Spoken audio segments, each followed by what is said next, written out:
Bonjour à tous et bienvenue dans cette nouvelle vidéo qui est un peu bizarre. C'est quoi ce bordel? C'est quoi ces lunettes toutes moches?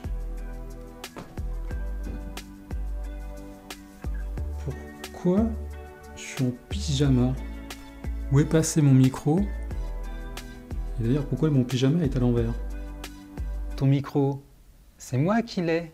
Tu voulais encore fanfaronner dans une de tes vidéos, hein? Mais faut que t'arrêtes de faire ton malin maintenant. Tu n'as pas tenu ton engagement. Souviens-toi de ta formation que tu devais sortir le 9. Comme tu n'es qu'un minable, tu l'as sorti 11 jours plus tard. T'as échoué. Tu n'es qu'un loser. Suffit de voir ta gueule avec tes boutons.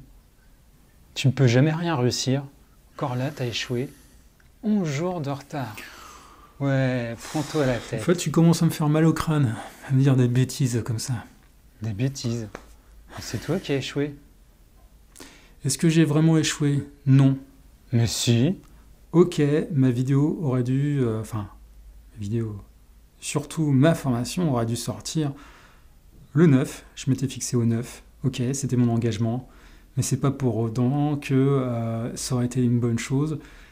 Déjà parce qu'au final... Mon vrai échec, ça serait de la sortir alors qu'en fait, elle aurait été à moitié faite. Ça aurait été un échec. Elle aurait été mal faite. Là, elle n'est pas entièrement comme je le voulais, mais elle se tient déjà bien comme elle est. Elle n'est pas à 100% au mieux et je vais l'améliorer. Je vais rajouter des éléments, des petites choses. Mais elle se suffit vraiment déjà en elle-même. C'est juste que je suis perfectionniste et j'ai envie de donner plus par rapport à ce que je sais, ce que j'ai appris. Mais là, non, j'ai pas échoué. Si. Non. Donc, tu auras beau dire ce que tu veux, non. Je considère pas que ça... Non, je considère que c'est pas un échec. C'est plus que... Ok, j'ai fait des erreurs, mais j'ai appris. Il y a un moment où j'ai pas été assez rapide et j'ai revu ma façon de faire. J'ai corrigé, je me suis corrigé, j'ai rectifié, j'ai amélioré ma manière de procéder, ma manière de faire, et j'ai arrêté un moment de me culpabiliser ou de vouloir faire des trucs qui étaient hors de ma portée ou trop compliqués, trop difficiles, et j'ai voulu simplifier. Et au final, ça se tient et c'est pas plus mal de partir comme ça. Donc non, j'ai pas échoué. Au contraire, en fait, j'ai appris. Et j'ai appris. J'ai pas échoué, j'ai appris. Même, je dirais même à ce moment-là que si tu considères vraiment que c'est un échec, je dirais que l'échec est un apprentissage, tout simplement. Parce que de toute façon, si tu n'échoues jamais dans ta vie, qu'est-ce que tu apprends? Tu apprends, mais tu n'apprends pas tout de toi-même. Et tu n'apprends pas aussi des autres, parce que les autres, tout le monde échoue. Donc ça voudrait dire qu'à un moment, tu ne saurais pas ce que vivent les autres, l'échec, soi-disant, ou l'apprentissage. Et même, souvent, on apprend plus vite en échouant, parce que ça nous impacte émotionnellement. Et on veut faire mieux. Donc l'échec, parfois, nous amène à des sentiments désagréables, oui, mais si on sait s'en servir, au contraire, c'est une force. Nos émotions, elles nous disent quelque chose. Et c'est ce que je dis dans cette formation, justement, que les émotions sont des messages. Si je parle de résilience, c'est pas pour rien. Donc je vais pas me culpabiliser, et je vais pas être là en train de me lamenter, me dire « Oh, faut surtout pas que je recommence, ça a été trop pénible, j'ai échoué, non, c'est pas possible, non, je ne referai plus. » Non, je peux pas me contenter de ça. Je peux pas faire que cet événement, qui est pas extraordinaire dans ma vie, me fasse culpabiliser, me fasse me sentir nul, mauvais à ce point-là, par ce soi-disant échec que tu dirais, et que j'arrête complètement. Non. Non, non, non. Ça va pas me briser ma confiance. Mais la confiance en moi, en ce que je suis, dans ce quoi je suis capable, et surtout dans ce que je peux apporter aux autres. Non, jamais j'accepterai ça. Jamais. Donc non. Ok, j'aurais pu faire mieux et je ferai mieux par la suite. Mais au moins, j'ai appris des choses. Et c'est ce que je veux vous transmettre. Même si je suis comme ça, là, aujourd'hui, devant vous, avec, oui, peut-être mes boutons sur la gueule, hein, mais c'est pas grave. L'essentiel, à un moment, c'est quand même de faire, de passer à l'action. Ça me coûterait plus cher de ne rien faire. et de reporter constamment et de me lamenter sur mon sort. Ça me coûterait beaucoup plus cher. Donc il y a un moment, il faut arrêter de constamment se lamenter sur son sort parce que ça vous coûte. Et qu'il y a un moment, il faut faire. Et même si vous échouez, ça ne doit pas vous briser. Ça doit vous apprendre quelque chose. C'est là où vous devez en plus essayer de gérer vos stress, vos émotions et en faire une force.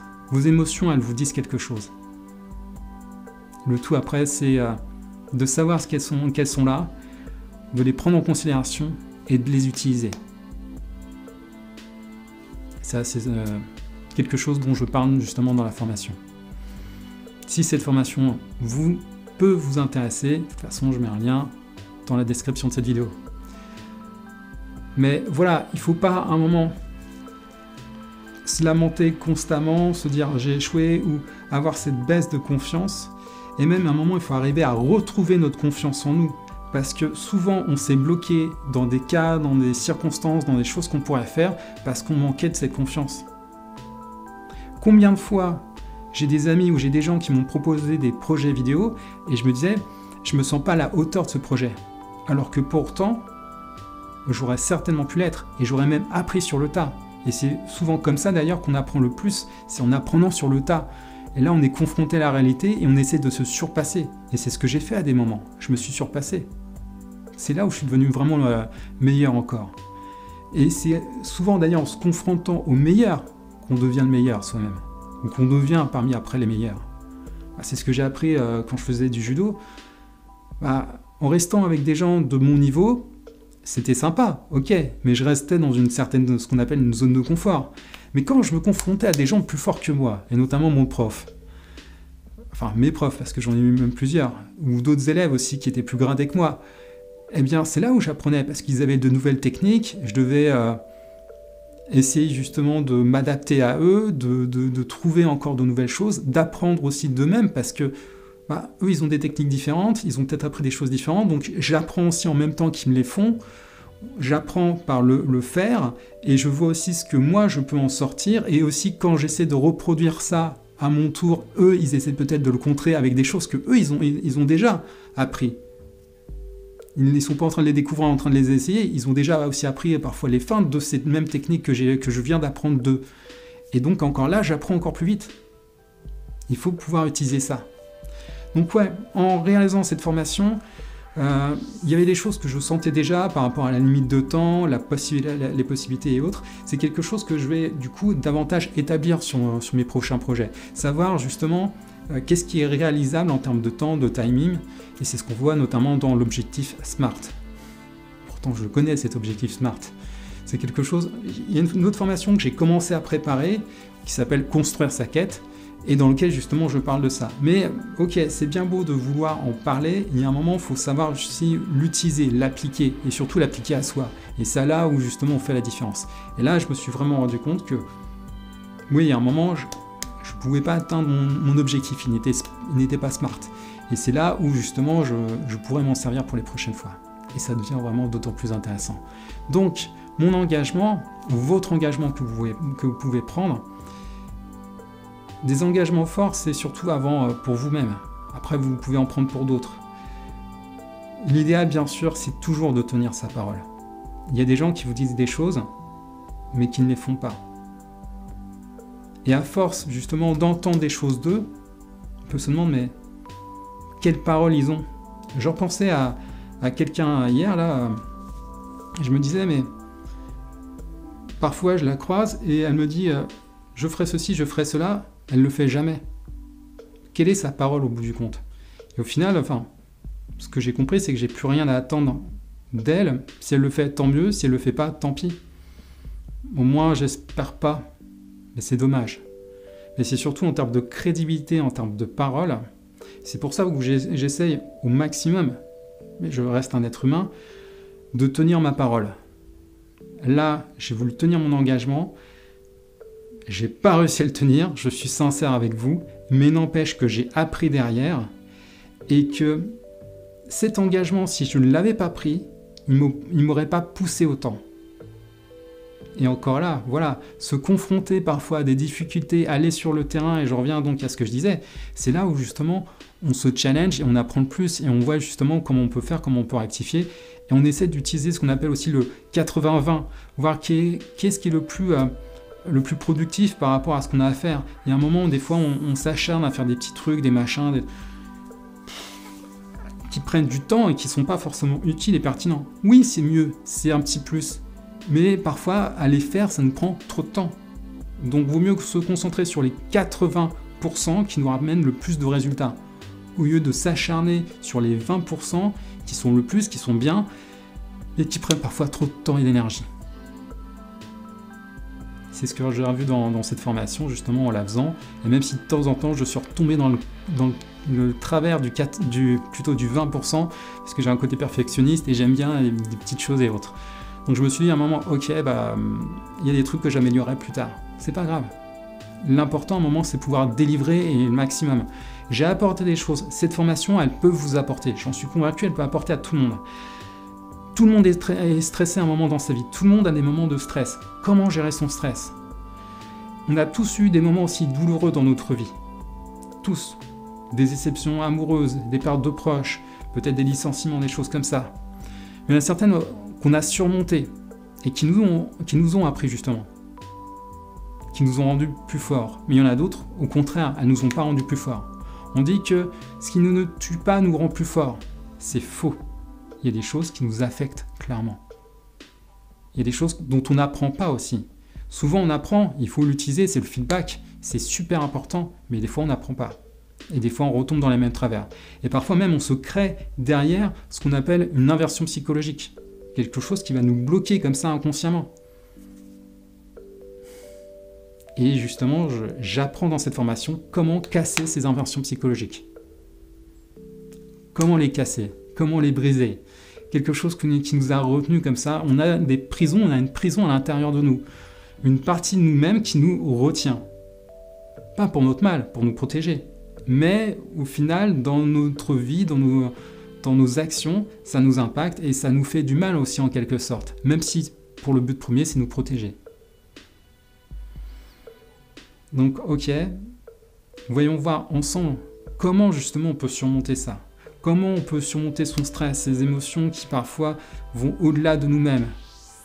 Et aussi, comment on peut faire face à des événements qui ont été douloureux. Et comment, par rapport à tout ça, ce qu'on a considéré comme des peurs, des échecs, parfois on la gère mal par la colère, eh bien comment justement on peut se libérer de ça et regagner notre confiance. Parce que souvent on dit ouais, la confiance c'est une question de motivation, motive-toi, ouais, fais-le.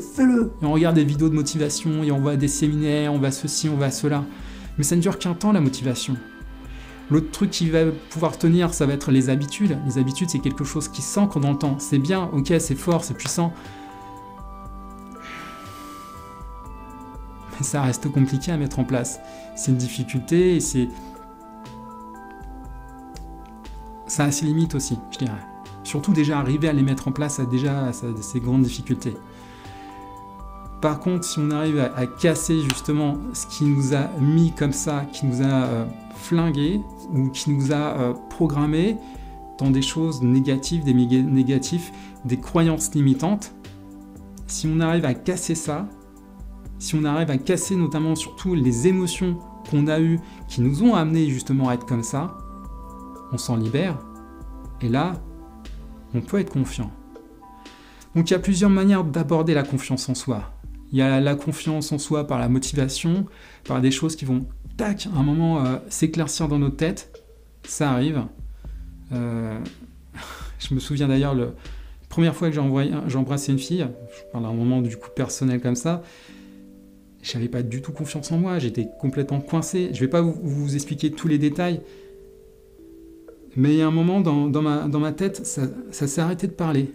Il y a eu un vide comme ça et je me suis dit, je peux le faire, ça y est. Toutes mes petites voix là, négatives qui me parlaient, qui me restreignaient, silence. Et là, j'ai pu y aller.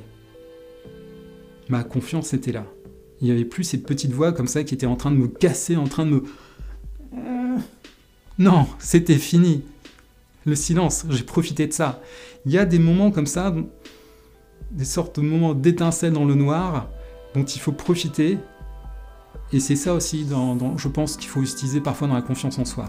C'est arriver un moment à se libérer de certaines choses comme ça, des petites voix qui sont à l'intérieur de nous, qui nous retiennent, s'en libérer. Et justement, puisqu'on n'a plus ces chaînes qui nous emprisonnent, on peut regagner enfin sa confiance en soi et faire ce qu'on a à faire. Et donc cette formation, si je l'ai faite, c'est justement parce que je voulais trouver un moyen que les gens puissent accomplir au mieux ce que j'appelle sa légende personnelle, sa mission de vie. Et je me suis dit, mais qu'est-ce qui bloque le plus les gens pour accomplir leur mission de vie? Qu'est-ce qui fait qu'à un moment, ils ne franchissent pas le pas? Ils ont certainement des peurs qui sont là et qui doivent pouvoir franchir. Oui, j'ai fait une formation sur la mission de vie, sur trouver sa mission de vie. C'est pour ça, et je voulais du coup aller plus loin. Comment les gens peuvent franchir le seuil? C'est ce que j'appelle franchir le seuil, franchir le pas qui va commencer à nous mener vers le chemin de sa légende personnelle. Et je me suis dit, c'est parce que souvent on a des peurs, on a des choses qui nous bloquent, on a des choses qui nous emprisonnent, il faut pouvoir s'en libérer. Qu'est-ce que c'est? C'est souvent un manque de confiance en soi. Comment on peut faire? Il faut à ce moment-là pouvoir être résilient, trouver justement les forces en nous, la capacité en nous justement d'être résilient et de pouvoir surmonter ça. Et je me suis dit, c'est exactement ça. Tout le monde a ça en soi.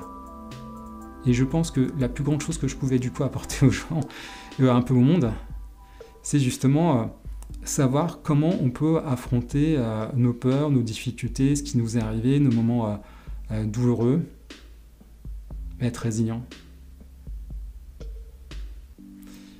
Et c'est ce que je délivre dans cette formation. Donc après, à voir si ça peut intéresser des gens ou pas, je suis sûr que ça peut intéresser tout le monde. Ça ne pourra pas aider tout le monde, ça c'est sûr, parce que chaque cas est compliqué, parfois il y a des cas vraiment compliqués, il y a des cas qui sont spécifiques, ça reste une formation généraliste, même si j'essaie d'apporter du coup des idées, de la compréhension. C'est une boîte à outils, donc il y a plusieurs outils que je mets à disposition. Et c'est sûr que ça, sans accompagnement, c'est toujours plus difficile. Mais au moins, ça met des clés et des outils. Il y a des gens qui sauront s'en emparer, et il y aura par contre toujours des gens qui auront besoin d'être accompagnés. D'ailleurs, c'est ce que je vais essayer de voir pour mettre ça en place, c'est un peu d'accompagnement. Je commence déjà à le faire avec des amis, un peu à les accompagner, donc je pourrais très bien le faire avec d'autres personnes. Mais voilà, déjà cette formation, elle est là et elle permettra à beaucoup de gens d'être autonomes, de pouvoir puiser en soi et de pouvoir aller plus loin dans ce qu'on a accompli. Parfois dans ses relations de couple. Et comprendre justement qu'il y a des moments où on a eu des problèmes avec ces relations de couple. Pourquoi ça a merdé? Pourquoi on fait plusieurs fois, à chaque fois on fait merder justement nos couples? Ça peut être un exemple. Pourquoi on n'arrive pas à perdre du poids? Pourquoi ceci? Pourquoi cela? Parce qu'il y a parfois des inversions psychologiques qui sont là, qui font qu'on a une prison là. Et il y a moyen de s'en libérer. Mais encore faut-il savoir. Faut-il savoir qu'on a ça? Et parfois aussi dans notre vie, on a connu des moments qui ont été compliqués et sur lesquels ça nous a impacté, on a été sidéré. Qu'est-ce que c'est que la sidération? Ça, c'est quelque chose qui est souvent méconnu, mais qui arrive à bien des gens. Et ça serait bien utile que dans la population, beaucoup plus de gens sachent ce que c'est. Je pourrais parler de beaucoup de choses. Là, cette formation, au moment où je la lance, jusqu'au 31 mai, je la mets à 50 €. C'est rien. Parce que j'y ai passé plusieurs mois. J'ai acheté plusieurs formations. J'ai passé énormément de temps à recueillir à droite, à gauche des informations, à utiliser mon expérience, aussi les vécus des autres, à compiler et à synthétiser ça, et à amener aussi de la compréhension et de l'explication, notamment pour l'énergétique. Il y a un moment, je parle d'énergétique. Qu'est-ce que c'est que les méridiens exactement? Est-ce que c'est un truc miracle? Voilà. Est-ce que les Chinois ils se plantent depuis 2000 ans ou pas, justement? Ou est-ce qu'il y a quelque chose de scientifique par rapport à ça? Et j'ai voulu comprendre. Et j'ai apporté aussi derrière l'explication que j'y mets. Ça reste qu'une théorie, mais je pense être dans le vrai, justement, sinon je ne le dirais pas. Voilà, en tout cas, j'ai engagé du temps, c'est sûr, de l'argent aussi, et que, je suis désolé de le dire, 50 balles c'est rien, après ça coûtera plus cher, je la mettrai à 100 balles. J'ai vu des formations similaires qui coûtent bien plus cher, peut-être qu'à un moment je la mettrai à 200 balles, donc c'est à vous de voir, là c'est l'occasion, 50 balles. En plus moi j'ai la TVA en moins, donc je récupère moins, mais je m'en fous. Si ça peut aider un maximum de personnes, si ça peut vous aider, c'est le but, de toute façon. Moi, je veux forcément pouvoir vivre un petit peu de tout ça, mais mes connaissances que je partage, mais faut-il encore que ces connaissances elles soient accessibles. Donc, à vous de voir si ça peut vous intéresser ou intéresser d'autres personnes qui sont parmi vous, autour de vous, et qui ont besoin justement de regagner de la confiance. Et moi, je sais que je vais déjà commencer par mes proches. J'en ai déjà parlé, et j'ai déjà commencé avec l'ami de mon père, et je vais en faire, voilà, je vais continuer. Il faut aider les gens, il faut déjà s'aider soi-même, et puis après, tant qu'à faire aussi, bien sûr, aider les autres, faire de ce monde quelque chose de meilleur. Quelle est votre mission de vie? Qu'est-ce que vous pouvez apporter au monde? Qu'est-ce que vous pouvez apporter au monde? Quelle sera votre contribution? Et pensez que même si vous avez rencontré des travers, des échecs, des difficultés, eh bien ces difficultés, elles pourront vous servir. Ça doit être justement votre manière à vous d'apprendre, et peut-être que justement les difficultés que vous aurez rencontrées, elles feront peut-être partie de votre combat demain. Peut-être que justement, c'est ces difficultés, ces échecs, ces situations qui s'inscriront aussi dans votre légende personnelle. C'est possible. Voilà, je m'arrête là sur cette vidéo qui est un peu particulière, comme vous le voyez. Un petit peu what the fuck, ça me faisait un petit peu rire. Surtout qu'on m'avait un peu vanné, des amis m'avaient un peu vanné pour ma dernière tenue où j'avais mes trucs à carreaux. Genre ça faisait un peu bûcheron, et j'ai voulu un peu m'éclater. Il faut parfois faire là aussi des choses un peu différentes et pouvoir du coup marquer un coup et impacter. Et c'est ce que je veux faire. Voilà, je vous dis à très bientôt et encore merci de me suivre. Salut!